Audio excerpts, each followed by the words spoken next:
Magandang araw mga kaibigan. Bigyan natin ng reaction, opinion itong post ni Attorney Trexie Angeles kung saan napaka liwanag ang kanyang paliwanag.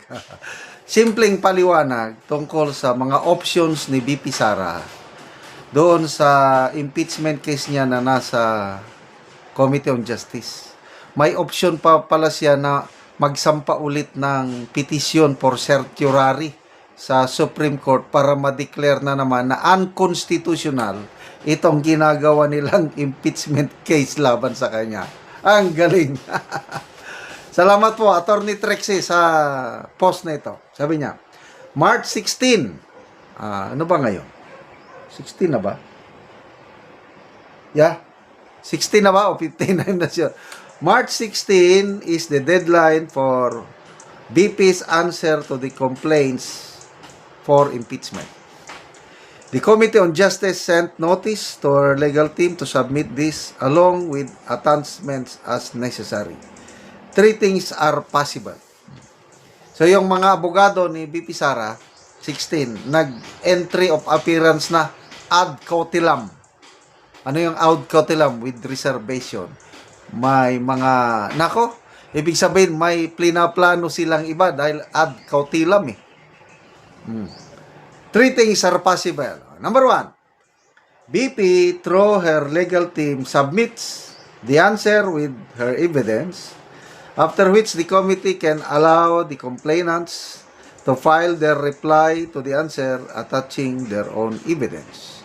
After this, the committee will determine the recommendation to the plenary. It can either find that there is sufficient evidence to proceed to impeachment in the Senate or that the evidence is insufficient. The Senate can agree, the plenary can agree with the recommendation or not, but to proceed to the Senate, there must be a vote of at least 1/3. Ito yung normal lang, first scenario. Submit, ebidensya. Kasi may allegation eh. May complaint. Ganito, BP, ganito. Hindi. Ito yung ebidensya na hindi totoo yung mga sinasabi nyo. So, submit siya ngayon ng mga ebidensya niya.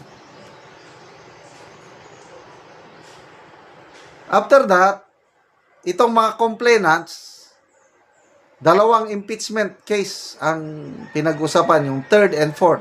Yung mga complainants, mag-reply, mag-submit ng karagdagang ebidensya nila. Then after that, yung Committee on Justice magbotohan na kung iakyat na yung impeachment case sa plenaryo. Pwede sa Committee on Justice pa lang, pag nakita lang kayo ng ebidensya, wala, mahina. Hindi na nila itutuloy paakyat sa plenaryo ang impeachment case. But to me, kung ganito ang mangyari, I'm sure aakyat sa plenaryo. At pag nakaakyat sa plenaryo, sa tingin ko I might be wrong, makakakuha sila ng 1/3 sa mga kongresistang pipirma at mag-proceed sa Senado ang impeachment. So magkakaroon ng trial. Sa scenario number 1. Kailang may scenario number 2, number 3 pa. Scenario number 2. BP can refuse to submit an answer, opting instead to take her chances in the Senate. She can thereafter refuse to participate in any more of the proceedings in the House and preserve her team's push for the trial. In such a case, the BP is deemed to have controverted or denied the allegations in the complaints. The committee will then make a determination based on the available evidence to recommend that there is sufficient grounds for impeachment with the Senate or otherwise. So another din ito. Ang galing Wala lang, hindi mag-submit si BP ng kanyang ebidensya. Pag hindi siya nag-submit, ibig sabihin kasinungalingan yan. Sige, bahala kayo. Basta handa akong umarap sa Senado. Gano'n lang, simple lang. So, ano sa tingin nyo? It's either one or two. Kailang, dito ako sa pangatlo. Sana ang gagawin ng mga abogado ni VP Sara itong pangatlo. Ang galing ni Attorney Trixie. Abogada kasi, nakikita niya yung mga posibleng mangyari. At ako, ang sana gagawin ng kanyang legal team itong pangatlo. The BP can file a petition for certiorari, prohibition and mandamus with prayer for temporary restraining order with the Supreme Court alleging grave abuse of discretion on the part of the House Committee on Justice for proceeding with impeachment citing the following grounds. Yan. Sana ganito. Magsasampa na naman si BP ng petition for certiorari, ano pa yun? Prohibition and mandamus. Kagaya ng ginawa last year, di ba nanalo sila? Ito, baka ganito. So to me, this is the best move. Ano yung basihan para magsampa ulit ng petition si BP Sara sa Supreme Court? Number 1, A. Upon the dismissal of the first filed complaint, this began a new period banning further complaints for impeachment and tolling the 1-year time period. Wow! Ang galing May 4 na complaint laban kay BP Sara. Una, yung Makabayan Black.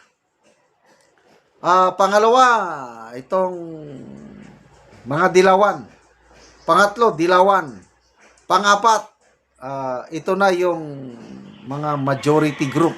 Basta, sina Ortega at Abante ang nag-endorse. So, yung una, dinismiss. Bakit? Labag. 1 year, masyadong maaga ang pag-file. Dapat sana, February 6 i-final. Isinubmit February 2. Kaya, dismiss. Dahil dinismiss ito, na i-file, dinismiss, ibig sabihin, hindi ka na magsasampa ng panibagong impeachment complaint. Magkakaroon na naman ng 1-year bar rule. Ibig sabihin, itong pangatlo, pang-4, wala na. So, pwede yan. Ang galing. And then, may mga ano pa dito. B. The Committee on Justice abusing its discretion in attempting to choose her lawyers for her. She can ask the Supreme Court to render proceedings in the House of Consul.